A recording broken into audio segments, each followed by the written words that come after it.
Bismillahirrahmanirrahim and a very good morning to all of you. Okay, class 4 in second lecture we will solve question number 6 and 7. As you all know, on Tuesday we have 2 maths lecture. So now open your maths notebook and prepare a content page. Draw margin lines, mention date and day. In the content page write unit number 5, exercise number 5D, question number 6, 7 and 8, and below that make a figure. Make sure you have to mention the margin lines and date and day properly. On the next page write question number 6. Question is write the time that is 6 minutes earlier than 9:30. अब आपने time को बताना है, यानी कि question में आपको उसने स्टेटमेंट दे दी है, आपने टाइम एक्सप्लेन करना है. और इन क्वेश्चन में आपने क्या करना है, एक साइड पे रफ वर्क का भी कॉलम बनाना है. 6 मिनट्स अर्लियर. अब ये वाला क्वेश्चन स्टार्ट करने से पहले आप लोग दो चीज़ें आप अच्छी तरह याद रखेंगे. जब आपको टाइम में अर्लियर का वर्ड आएगा, अर्लियर मीन्स पहले, तो आपने हमेशा अगर वो मिनट्स कहेगा तो मिनट्स में से सब्ट्रैक्ट करेंगे, और अगर आवर्स कहेगा तो हम आवर्स में से सब्ट्रैक्ट करेंगे. आपको पता है कि फर्स्ट जो होता है वो हमारे पास आवर होता है और नेक्स्ट वाला मिनट्स होता है, और इससे आगे जो लिखे होते हैं वो सेकंड्स होते हैं. तो याद रखिएगा कि अर्लियर में आपने सब्ट्रैक्ट करना है, और जब आपके पास लेटर का वर्ड यूज़ हो जाता है तब आपने मिनट्स हैं या आवर्स हैं, जो भी आपको क्वेश्चन दिया गया उसमें आपने क्या करना है, ऐड करना है.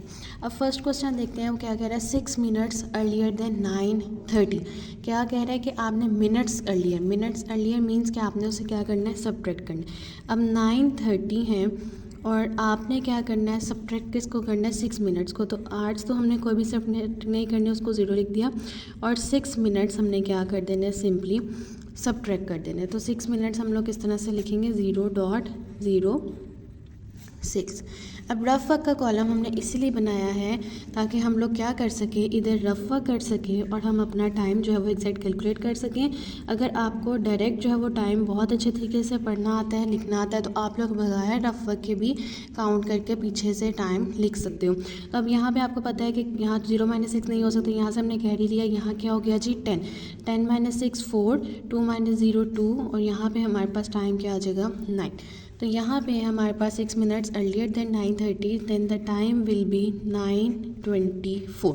सो आंसर इज़ 9:24. यहाँ पे आपने क्या करना है, एक एंडिंग लाइन लगा देनी. अब बी पार्ट की तरफ है. 1/2 आवर्स लेटर देन 10:55. अब 1/2 आवर्स का मतलब होता है आधा घंटा. It means 30 minutes. हमने याद रखना है जब भी 1/2 आवर्स कहा जाएगा इट विल बी 30 मिनट्स. 1/4 आपको कहा जाएगा तो वो क्या होता है आपके पास 15 मिनट्स. अब लेटर मीन्स बाद में. लेटर में हमने हमेशा क्या करना है, ऐड करना है. 10:55. अब 1/2 कितना होता है हमारे पास, 30 मिनट्स. तो 0.030. अब ये जो टाइम है अगर हम इसको रफ वर्क में करते हैं, आपने इसका रफ वर्क जो है वो नहीं करना, ये मैं आपको सिर्फ समझाने के लिए बता रही हूँ. इसका अगर आप रफ वर्क करते हैं तो आपके पास टाइम क्या आ जाता है, 10:85. आपको पता है कि 10:85 तो कभी टाइम होता ही नहीं है. तो इस तरह के क्वेश्चंस में आपने क्या करना है, आपने एक क्लॉक जो है वो अपने रफ वर्क में बना लेनी है अपनी आसानी के लिए. और यहाँ पे देखें मैंने टाइम क्या बनाया जी, 10:55.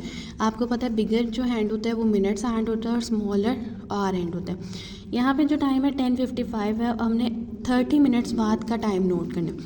5, 10, 15, 20, 25, 30. तो इट मीन्स बाद में ये टाइम कहाँ, यहाँ पे आ जाएगा, और आपके पास स्मॉल हैंड जो होगा वो बिगर हैंड मिनट हैंड 5 पे होगा, और आपके पास स्मॉल हैंड जो होगा वो 11 पे होगा. तो इट विल बी 11:25. तो जब हम ऐड करेंगे तो हमारे पास टाइम क्या आ जाएगा, 11:25. इसी तरह से दो स्टेप में आपने क्वेश्चन सॉल्व करना और एंड पे आपने सेपरेटेड लाइन को मेंशन करना है. अब सी पार्ट में देखें. 1/4 आवर अर्लियर. 1/4 आवर का मतलब है कि आपके पास कितने मिनट्स हैं, 15 मिनट्स. अर्लियर में क्या करना होता है, हमने सब्ट्रैक्ट करना होता है. यू विल राइट सोल्यूशन, और आपने क्या लिखा, 7:30. सब्ट्रैक्ट किसको करना है, 15 मिनट्स को. अब इसका जो हम रफ वर्क है वो करके देख लेते हैं. वो किस तरह से आएगा, 7:30 और आपने 15 मिनट्स अर्लियर का टाइम निकालना है. किस तरह से निकालेंगे, 0 - 5 जो है वो हमारे पास नहीं हो सकता, कैरी लेंगे, यहाँ 2 पे आ जाएगा और यहाँ पे क्या हो गया, 10. 10 माइनस 5 5, 2 माइनस 1 15 और 7 माइनस 0 हमारे पास क्या आ जाता है 7. So answer is 7 15 and at the end you will mention a separator line. So I have solved part A, B, C for you. Now you will solve D, E, F and G part by yourself on your notebooks with neat and clean writing. Now on the next page we will solve question number 7. You will mention date and day, draw margin lines and write the question what time it will be 3 hours after. After means बाद में, यानी कि 3 घंटे के बाद जो आपको given time दिया गया है उसके बाद 3 आवर्स आप उसमें ऐड करोगे तो आपके पास टाइम क्या आएगा. अब यहाँ पे आपने ऐड किस में करना है आवर्स वाली साइड क्या होती है आपके पास सबसे पहले.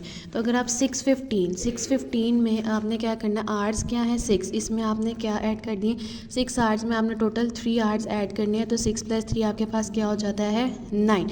तो it means the time after 3 hours will be 9:15 a.m. So here you will write 9:15 a.m. And then on the B part time is 8:40 a.m. 8:40 a.m. Now you will solve B part question and write 8:40. Then on the rough work add 8 + 3. So 8 + 3 is 11. तो यहाँ पे हमारे पास time क्या आ जाएगा it will be 11:40 a.m. and mention a ending line. C part is 10 a.m. अब 10 में जब आप ऐड करेंगे 3 तो वो आपके पास क्या आ जाता है 13. अब आपके पास जो क्लॉक होती है यहाँ पे हमारे पास सबसे पहले क्या लिखा होता है 12. 1 को हम 24 आवर क्लॉक में क्या कहते हैं 13. सो यहाँ पे हम 12 में लिख रहे हैं. अगर आप 10 लिखोगे तो आप उसके आगे आवर्स लिखोगे अगर 24 आवर क्लॉक में टाइम लिखोगे. लेकिन हम क्योंकि 12 आवर क्लॉक सिस्टम में पढ़ रहे हैं तो यहाँ पे हम लोग क्या लिखेंगे आंसर विल बी 1:10 PM. क्योंकि आंसर क्या आ रहा है 13. अगर आप क्लॉक से भी नोट करोगे तो आपके पास 10 11 12 and then 1 so it will be 1:10 PM. अब डी पार्ट जो है वो आपके पास कह रहा है 12 मिडनाइट. 12 मिडनाइट का मतलब है कि रात के जो है वो 12 बज गए और 3 घंटे के बाद जो टाइम होगा वो सिंपली आपके पास कह रहे हैं काउंट 1 2 एंड 3. तो it means it will B 3 AM. यहाँ पे आपने क्या लिखा solution and you will write the time that is 3 और आपके पास आगे यूनिट क्या आ जाएगा AM and after the part you have to mention the double underline. So for class you have solved in today's lecture question number 4 and 5 on the notebooks and question number 6 and 7 you will solve on your notebooks. So make sure you have to write each and every question properly, mention questions, units and margin lines, ending lines properly with neat and clean writing. Thank you.